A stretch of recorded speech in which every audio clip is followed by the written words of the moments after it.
দর্শক, ঈদযাত্রার আরো খবর জানাতে কমলাপুর রেল স্টেশন থেকে শাহরিয়ার শৌমিক ও সাভার থেকে যোগ দিচ্ছেন সহকর্মী নাজমুল হুদা। প্রথমে যাচ্ছি কমলাপুর রেল স্টেশনে শৌমিকের কাছে।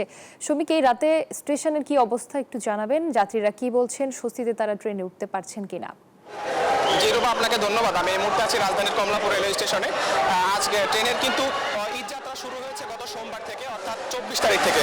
আজ 28 তারিখ, 27 রোজা। আজকে কিন্তু ঢাকা থেকে কিন্তু প্রচুর সংখ্যক কিন্তু যাত্রী কিন্তু কমলাপুর ছাড়ছেন। আমরা এখানে স্টেশন ম্যানেজারের সাথে কথা বলেছি, তারা আমাদেরকে বলেছেন মোট 43 জোড়া ট্রেন কিন্তু ঢাকা থেকে ছেড়ে যাবে এবং ঢাকাতে প্রবেশ করবে।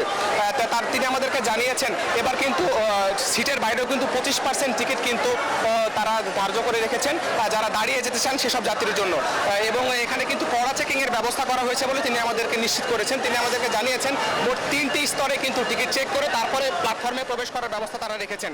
তিনি আমাদের জানিয়েছেন যে প্রতিদিন 55 থেকে 60 হাজার যাত্রী কিন্তু তারা ঢাকা থেকে দেশের বিভিন্ন স্থানে পৌঁছানোর ব্যবস্থা তারা রেখেছেন। কিন্তু 55 থেকে 60 হাজার যাত্রী তারা ঢাকা থেকে বের করার তার প্রিপারেশনে থাকলেও তার অধিক সংখ্যক যাত্রী কিন্তু তারা প্রতিদিন ট্রেনে ভ্রমণ করছেন। তিনি আমাদেরকে জানিয়েছেন যে আইন শৃঙ্খলা রক্ষাকারী বাহিনী এবার কিন্তু বেশ তৎপর আছেন। যে কোনো টিকিট ছাড়া যে কোনো যাত্রী যদি রেল স্টেশনে প্রবেশ করতে চায় সেরকম কোনো সুযোগ কিন্তু তারা দিচ্ছেন না। এই বিষয়ে আমরা বিভিন্ন যাত্রীদের সাথে কথা বলেছি, তারা আমাদেরকে বলছেন যে গতবার তারা যে রেল ভ্রমণ করেছেন ঠিক একই যারা যাত্রী এবার যারা রেল ভ্রমণ করছেন তারা গতবারের চেয়ে যথেষ্ট স্বস্তি নিয়ে কিন্তু যাত্রা করছেন। বরাবরের তুলনায় সাধারণ যে কোনো সময়ের তুলনায় কিন্তু কমলাপুরে ঈদের সময় আসলে কিন্তু যাত্রীর উপচে পড়া ভিড় থাকে। তো যাত্রীরা বলছেন যে যাত্রী চাপ আছে, কিন্তু গতবারের যে ভোগান্তি ছিল অথবা এর আগে যে ভোগান্তিগুলো হতো সেই ভোগান্তি কিন্তু গতবারের মতো এবার তারা পোহাচ্ছে না। হ্যাঁ, তো তারা আমাদেরকে বলছেন যে খুব স্বস্তির সাথে এবং যথেষ্ট নিয়মকানুন মেনেই কিন্তু তারা এবার কিন্তু কমলাপুরে কিন্তু যাত্রা করছে। আমরা যাত্রীদের সাথে কথা বলেছি, তারা আমাদেরকে বলছেন যে এবার যে টিকিট শতভাগ অনলাইন টিকিট করা হয়েছে এবং টিকিট কাটতে গতবার যে ভোগান্তি পোহাতে হতো অথবা দালালের খপ্পরে পড়তে হতো এবার কিন্তু সে ধরনের কোনো ঝামেলাতে তারা পোহাতে হয় নাই। এবং প্রত্যেকবারই কিন্তু আমরা দেখি যে ট্রেনের এক ধরনের শিডিউল বিপর্যয়ের কারণে কিন্তু যথেষ্ট পরিমাণে ভোগান্তি পোহাতে হয়। বিশেষ করে উত্তরবঙ্গের যারা যাত্রী আছেন তারা কিন্তু সবসময় কিন্তু অনেক বেশি ভোগান্তিতে পড়েন। ওয়ালটন আবারও মিলিয়নিয়ার অফারে ওয়ালটন ফ্রিজ কিনে আপনিও হয়ে যেতে পারেন মিলিয়নিয়ার। তো এবার উত্তরবঙ্গমুখী আমরা যে বিভিন্ন যাত্রীর সাথে কথা বলে জানতে পেরেছি যে বেশ কিছুদিন আগে যমুনা রেল সেতু উদ্বোধন হওয়ার পরে এবার কিন্তু তারা সেই সেতুর পরিপূর্ণ যে সুযোগ সুবিধা এবং স্টেশনের যে ব্যবস্থাপনা সব কিছু মিলে তাদের কিন্তু যথেষ্ট পরিমাণে স্বস্তির সাথে তারা যাত্রা করতে পারছেন। তো সব ধরনের যাত্রী যারা আছেন, যারা ঢাকা ছাড়ছেন তারা খুব স্বস্তির সাথেই স্টেশন ত্যাগ করছেন।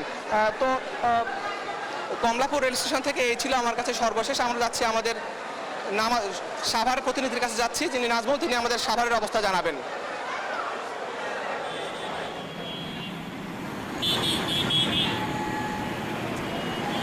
সমিত, আপনাকে ধন্যবাদ। আপনি যেমনটি কমলাপুর থেকে জানাচ্ছেন রেল লাইনের খবর, এই মুহূর্তে রয়েছে আমি সড়ক পথে এবং আমরা যদি একটু দেখাই যে এখনও কিন্তু যে প্রচুর গাড়ির চাপ বেড়েছে এবং ঢাকা আরিচা মহাসড়কে রয়েছে এবং যদি দেখাই যে এখনও কিন্তু যে পরিবহন সংকট অর্থাৎ বাস সংকটের কারণে তারা ট্রাকে করে যাচ্ছে এবং যেভাবে পাচ্ছে সেভাবে যাওয়ার চেষ্টা করছে এবং এখন কিন্তু যে সড়কে এখন বেশ যানজট কিন্তু আবারও নতুন করে শুরু হয়েছে এবং নবীনগর চন্ডা মহাসড়কের নবীনগরে কিন্তু এখন যানজট রয়েছে, সাভার বাস স্ট্যান্ডে রয়েছে, এছাড়াও কিন্তু বাইপাইলে রয়েছে, বাইপাইল চন্ডা মহাসড়কে বাইপাইল এবং ঢাকা আরিচা মহাসড়ক সহ চন্ডায় কিন্তু এখন যে তীব্র যানজটের খবর পাওয়া গেছে এবং সেখানে বলা হচ্ছে যে এই সড়কে কিন্তু যেহেতু ঈদের ছুটিতে পরিবারের সাথে ঈদ করতে কিন্তু তারা পরিবার নিয়ে বের হয়েছে, এখন